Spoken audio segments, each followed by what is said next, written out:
Vamos lá.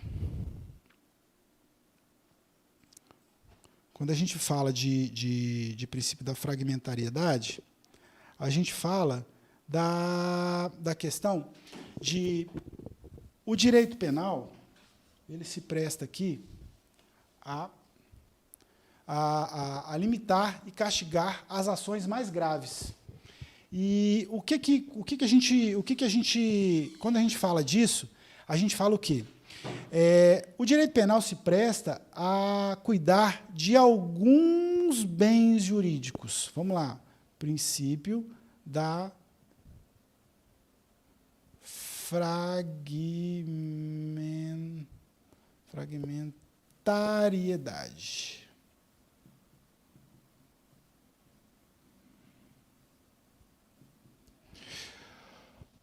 Vamos lá, anotem aí. O que é o princípio da fragmentariedade? O direito penal limita-se a castigar ações mais graves, ou punir ações mais graves, posto que se ocupa somente de uma parte dos bens jurídicos protegidos pela nossa órbita jurídica. Tá? O que quer dizer isso? Nosso direito penal ele não se presta a tudo. Ele não se presta a tudo. Nós temos que cuidar de um direito penal que atua em pequenos ramos, né? em pequenas frações do nosso ordenamento jurídico. É importante citar, aí nós vamos voltar lá na teoria do crime, quando a gente cita o seguinte, tem um teórico chamado Binding, que ele é citado por Yeshek, que dentro lá da teoria do crime, da teoria social da ação, e a teoria social da ação fala o seguinte, o que é a ação humana? O que é fato típico para a teoria social da ação? Todo comportamento humano socialmente relevante, dominado ou dominável pela vontade. Teoria do crime, não se preocupem com isso, tá? A gente está falando da teoria social da ação, para lembrar Yeshek, porque lá no seu tratado ele fala que o direito penal não constitui um sistema exaustivo de tutela de bens jurídicos. Por quê? Porque ele é só para uma parte do direito penal, é para uma parte dos bens jurídicos, ele tutela algumas condutas na nossa sociedade, não todas. Então, o princípio da fragmentariedade diz num direito penal que, mais à frente, nós vamos formar um direito penal de última ratio. Ele só vai a alguns lugares, ele não tutela tudo. Por quê? Ele objetiva proteger bens jurídicos contra ataques de alta gravidade. Ele tipifica somente parte de algumas condutas humanas socialmente relevantes para nós. E ele não pune ações meramente morais. As relações homoafetivas, a mentira. Então, o direito penal se presta a alguns segmentos de ações, ou seja, de condutas típicas. Na mesma linha, nós temos também um outro princípio, que é o princípio da ofensividade. O que é o princípio da ofensividade? Vem comigo, ó. O princípio da ofensividade diz o seguinte: nulla crime sine iuria. Não há crime sem uma lesão clara ou, ao menos, o perigo concreto de lesão. Quando a gente fala que não há crime sem lesão ou, ao menos, perigo concreto de lesão, a gente volta a beber lá na fonte da teoria do crime para dizer o seguinte. Lembra que eu comentei com vocês que nós temos receitinho de bolo? Quando a gente fala de fato típico, e nós vamos ter que tratar isso quando a gente fala do edital da PCMG, nós temos tipicidade, nós temos antijuridicidade, como segundo elemento, e culpabilidade, como terceiro elemento. Culpabilidade.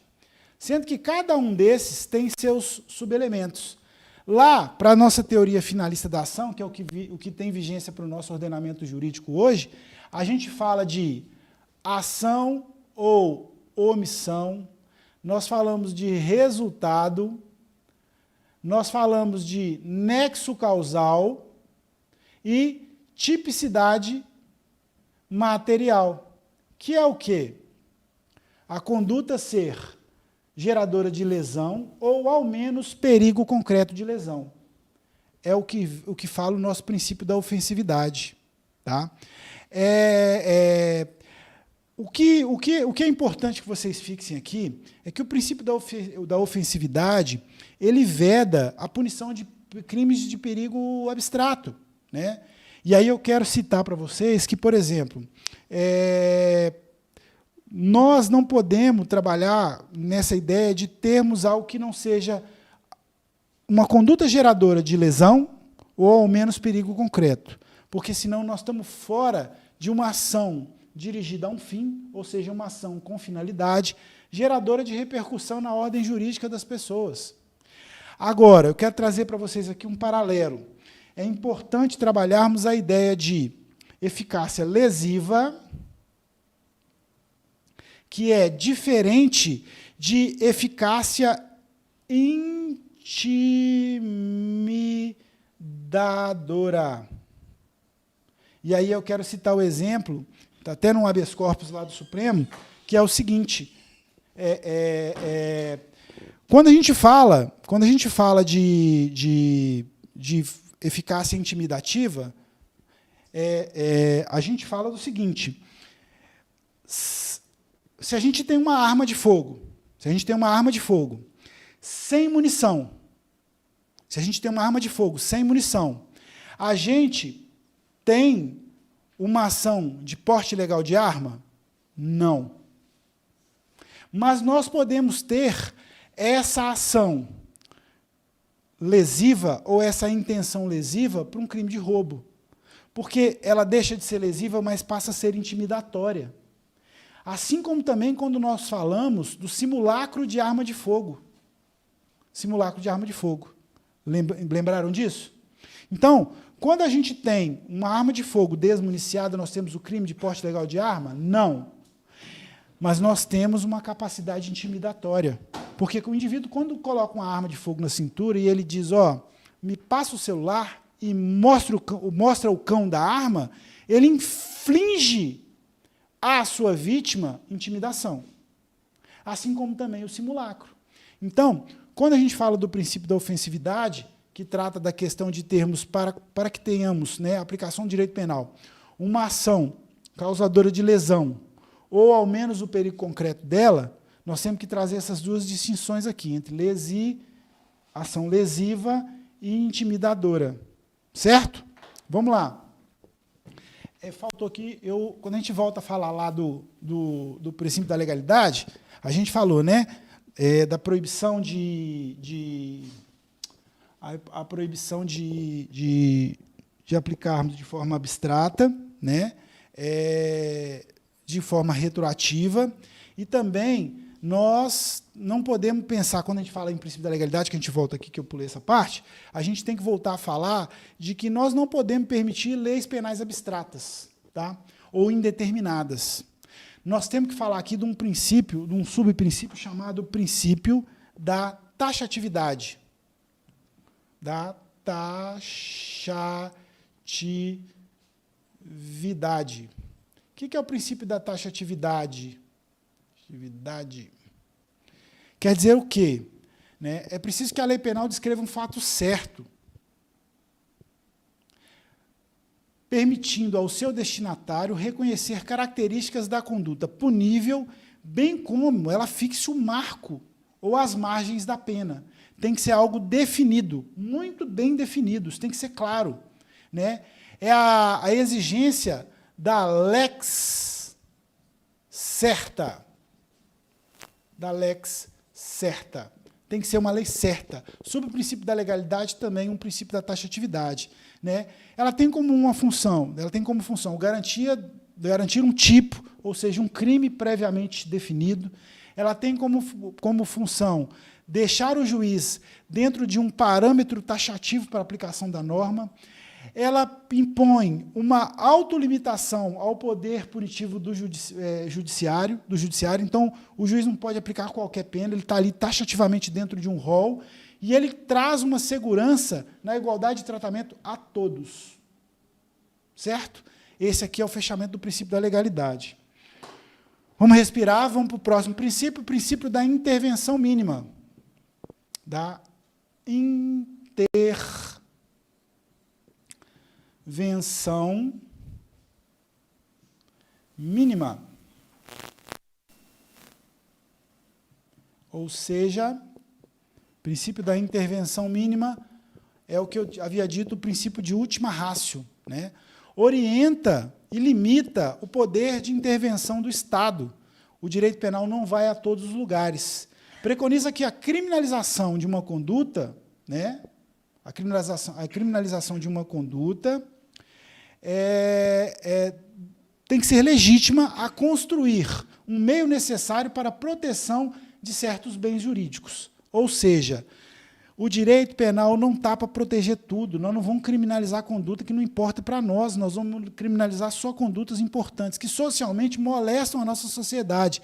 Vocês se lembram muito bem, quando a gente estava falando aqui, que o direito penal anda atrás da sociedade? O direito penal ele não se presta, e hoje nós não temos, por exemplo, legislação sobre o uso e parcelamento do solo lunar, nós não estamos lá ainda.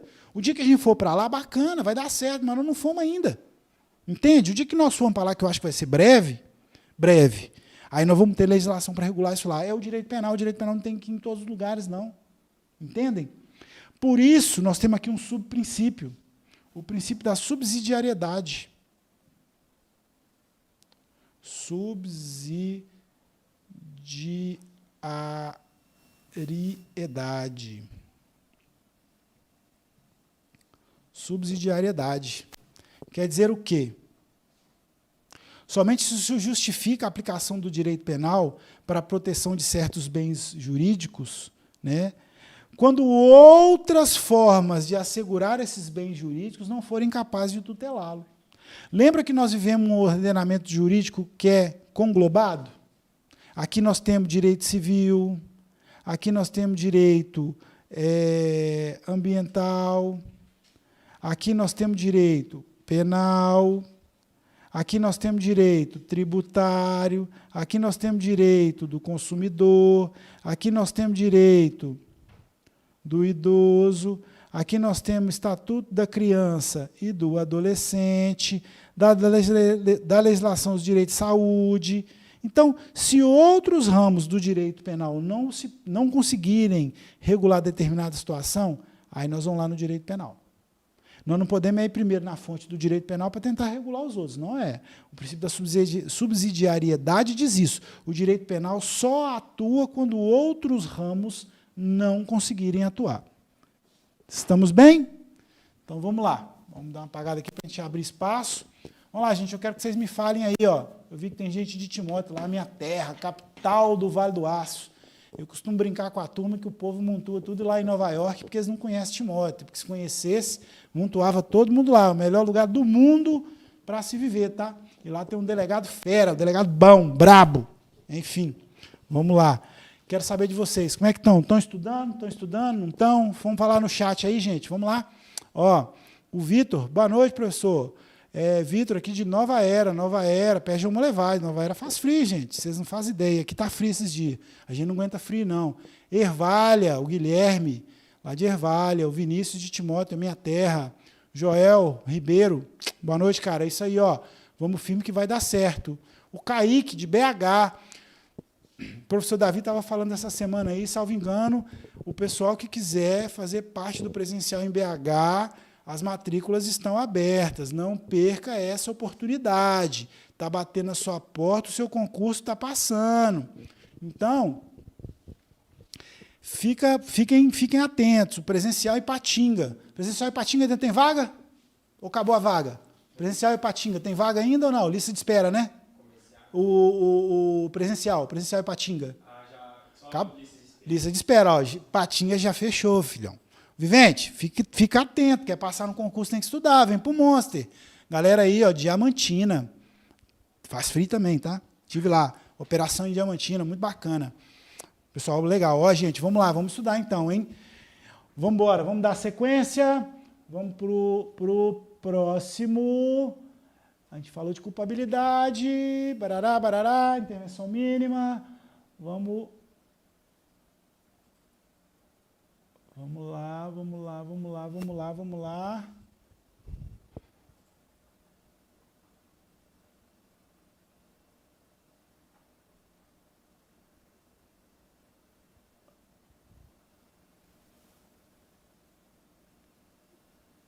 Olha lá, Wilson, está me faltando material aqui, Wilson, está me faltando, está faltando, está faltando, está faltando, vamos lá. Está faltando. Está faltando.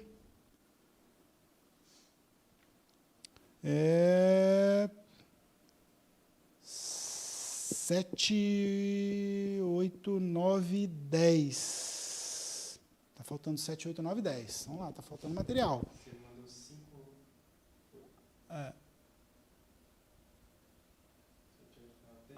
Agora, princípio da exclusiva proteção dos bens jurídicos. Localizado. Vamos lá. Princípio da exclusiva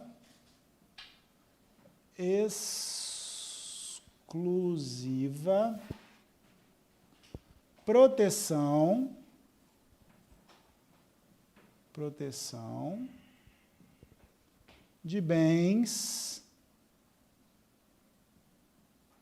de bens jurídicos, tá? O que é o princípio da exclusiva proteção de bens jurídicos? O direito penal, né, tutela só o que é legítimo quando socialmente é necessário, para assegurar condições de vida, desenvolvimento e paz social. Então, voltamos a dizer, o direito penal só tutela de forma legítima algumas condutas, como crime. Então, ele diz que algumas condutas são crimes, quando estas molestam a nossa vida, a paz social e o nosso desenvolvimento. Esse aqui também tem um subprincípio, que é o princípio da necessidade. Então, necessidade. Lembra, e aí eu quero que vocês fiquem muito atentos, nós estamos falando de um movimento que a gente está aqui, ó, girando ao entorno dele. O direito penal, que está aqui no centro, ó, ele se presta ao mínimo necessário. Porque nós temos que lembrar o seguinte, se eu conseguir, vocês estão conseguindo ver aqui, ó, essa imagem. Está vendo? O direito penal está cá no centro, eu estou fora da imagem, ele está aqui, ó. Por quê? Porque nós temos na Constituição Federal uma ideia. A Constituição Federal de 1988 diz para nós o quê? A prisão é exceção, a regra é a liberdade. Constituição Federal de 1988. A nossa regra é o indivíduo solto, a nossa regra não é o indivíduo preso. Por isso o direito penal ele não pode entrar lá e molestar a vida das pessoas, sem que haja necessidade. Então, nós estamos falando de um mínimo. Tá? O direito penal só se presta a regular algumas condutas como criminosas se elas ofendem a nossa vida, o nosso desenvolvimento e a nossa paz social. Dando sequência, nós vamos para os próximos princípios. O princípio da pessoalidade,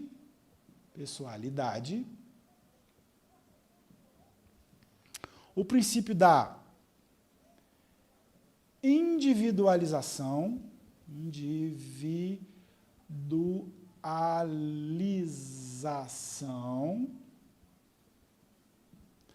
e o princípio da proporcionalidade da pena, princípio da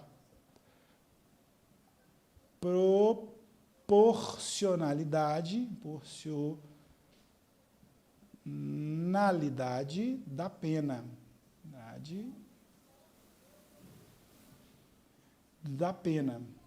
Vamos lá. O que são esses princípios? Vamos, porque nós estamos acabando. Força e fé aí que vai dar certo. Ó, o princípio da pessoalidade fala que a pena não pode extrapolar a pessoa do seu autor. Então, aquele que pratica a conduta, o direito penal não pode atingir terceiro que não seja ele próprio. Só pode atingir pessoalmente o praticante da conduta. Está lá, ó, Constituição. Vou botar para vocês aqui, ó, artigo 5º. Vou botar aqui em cima para ver se dá para vocês entenderem. Ó. Artigo 5º da Constituição Federal, inciso 45. Artigo 5º. Não ficou legal, não? Vamos lá, professor, melhora aí. Artigo 5º, 45. O direito penal, a pena não pode passar da pessoa que praticou a conduta. Isso é básico, tá? O princípio da individualização da pena diz que o julgador tem que aplicar a sanção consoante a cominação legal, ou seja, ele aplica a pena conforme a espécie e a quantidade determinada para certa pessoa, e além de dizer que tipo de pena e que quantidade é, a forma de execução. Princípio da individualização da pena. Isso está aqui, ó, teoria da pena, que nós não vamos ver hoje. Nós vamos ver talvez numa próxima, numa oportunidade futura. Quando o juiz faz dosimetria da pena, quando ele faz fixação de pena, ele pensa nisso aqui, ó, na individualização da pena, por espécie, quantidade e forma de execução. Também está lá na Constituição.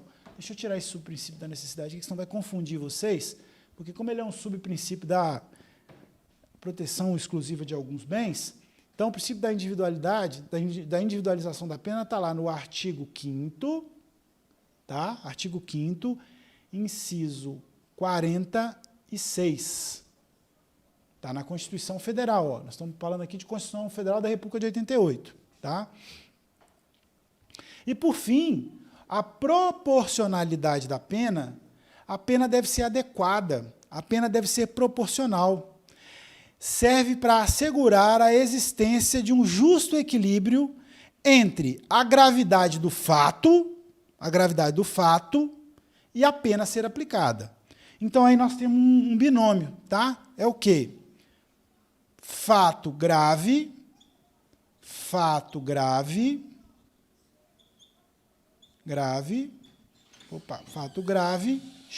quer dizer pena grave. Da mesma forma. Entenderam? Proporcionalidade. O fato, e aí eu digo para vocês, nós não vivemos no direito penal do inimigo, um direito penal do indivíduo. Nós vivemos um direito penal do fato. Lembra que Kelsen fala que é o direito de subsunção do fato à norma? O direito penal presta-se ao quê? Pegar uma ação do mundo naturalístico e fazer uma subsunção à norma, ao fato típico. Ou seja, quando a gente escreveu aqui, ó, um fato antijurídico. O que é um fato antijurídico? É um fato descrito na norma como crime. Então, o princípio da proporcionalidade da pena diz que a pena, ela deve, para a aplicação da pena, deve existir um justo equilíbrio entre a gravidade do fato e a pena a ser aplicada. Quer dizer o quê? Fato grave e pena grave. Deve ser observada a medida da culpabilidade e a periculosidade criminal do autor. Isso está lá também no contexto da teoria da pena. Quando o juiz faz dosimetria da pena, ele analisa o indivíduo. Aí nós vamos citar um exemplo aqui. Lázaro, está na mídia, está todo mundo falando do tal do Lázaro. Acha o Lázaro, pega o Lázaro. Enfim. E aí eu quero fazer com vocês um paralelo, tá, gente? Quero aqui fazer uma autocrítica aqui. Vamos lá, vem comigo, vamos pensar uma coisa. Ó. Quando a gente fala do caso Lázaro, eu queria ponderar com vocês o seguinte. Vamos pensar. Pensar não pode doer nem machucar. Será que só agora que esse cara virou bandidão? Aí eu pergunto, em quantas instituições e em quantos procedimentos ele já esteve presente? E aí, que eu digo para vocês, meus colegas, que estão estudando aí, vão passar em concurso, prestem atenção no que o professor está falando. Ó, gente, vamos brincar de aplicar o direito penal, não? Se o direito penal está escrito, se a norma vale, vamos cumprir a regra. Porque a gente pega o caboclo, investiga ele, indicia ele, diz para o Ministério Público, ó, vamos aplicar a lei para ele aqui, porque precisa, é necessário. Aí o Ministério Público propõe a ação penal, que é o titular da ação penal, processa-se o indivíduo, aí na hora de aplicar a pena, não, vamos aplicar uma pena privativa de liberdade, não, vamos aplicar uma pena substitutiva. Vamos aplicar uma pena restritiva de direito, vão dar para ele prestação de serviço à comunidade, ou uma prestação pecuniária. Aí não, gente. Vão aplicar a lei. Aí a gente fala assim, não, porque o direito penal nosso é ruim nada, a gente não gosta de aplicar a lei porque a gente fica com dó, não pode. Aí vira Lázaro. Não dá certo, não. Entendeu? Então, vocês que são os nossos futuros colegas, vamos aplicar a lei. Vamos aplicar o direito penal como ele tem que ser aplicado. Porque o direito penal ele tem que ser sanção. É lógico, professor, mas nós acabamos de estudar aqui que nós vivemos um direito penal de última ratio, que o direito penal não deve se prestar a regular qualquer conduta, ele protege alguns bens jurídicos, não todos, mas nós vamos aplicar, não vamos esvaziar a norma, não, porque a gente tem isso, a gente tem essa mania, o brasileiro é assim, gosta de esvaziar a norma. Fecha paralelo, vamos embora, vamos para frente, nós temos que cumprir aqui, vamos lá. O próximo princípio, vamos anotar aí, viu, gente? Vamos embora. Princípio da humanidade. Do que estamos a falar? Princípio da humanidade. Volto a dizer aqui, ó. Lembra lá no começo da nossa aula, quando a gente falou do princípio da supremacia da Constituição? A Constituição está lá no topo. Eu tirei ela daqui, ó. Está aqui, ó, Constituição Federal, ela cai em cima no topo, ó. Constituição Federal de 88. Então, vivente, presta atenção comigo aqui, ó. Quando eu falo que a Constituição está lá no topo, ela diz o seguinte, ó. Temos que observar a regra. E a Constituição diz que não podem haver penas desumanas, cruéis, penas de morte. Então, vamos dizer, aí eu pergunto para vocês e deixo a pergunta, quero que vocês respondam no chat. É permitida a pena de morte no Brasil? Sim ou não? Vamos lá, responde aí. Sim ou não, sim ou não, sim ou não? É permitido, em caso de guerra. Está lá, ó, Constituição Federal, artigo 84. O inciso é o inciso 19. Entendem? Mas, em regra, não podemos ter penas cruéis, desumanas, degradantes, penas de banimento. Princípio da humanidade, porque está na regra constitucional. O nosso princípio, o penúltimo princípio, princípio da adequação social. Princípio da adequação social. Diz o quê? Que as ações executadas com o cuidado exigido e admitidas completamente no nosso âmbito de vivência social, conforme condição histórica, não podem ser tipificadas, nem sequer quando ensejam perigos a bens jurídicos. O que quer dizer isso? Princípio da adequação social. Como o direito penal não se presta a regular todas as ações da nossa sociedade, as ações, mesmo que perigosas, mas que socialmente são toleradas, aí eu digo, nós trabalharmos com a questão da energia nuclear, porque movimentar um reator nuclear é algo perigoso. Ó, Fukushima. Ó o problema que deu o BO que deu lá. Deu BO.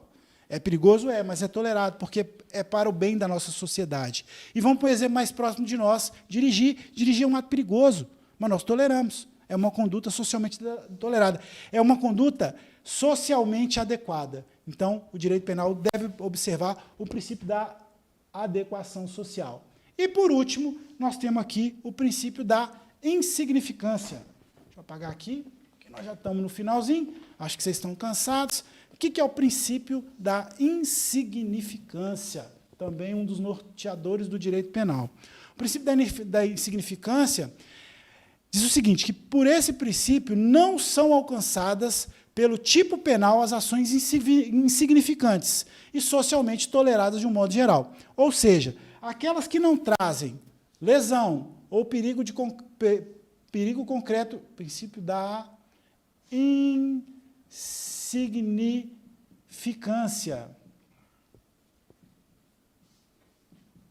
Então, por esse princípio, não estão alcançadas pelo tipo penal as ações insignificantes e socialmente toleradas de um modo geral. Se não trouxer repercussão na ordem jurídica para a nossa sociedade, não presta. O direito penal não se presta a isso. Só que nós temos que fazer uma diferenciação.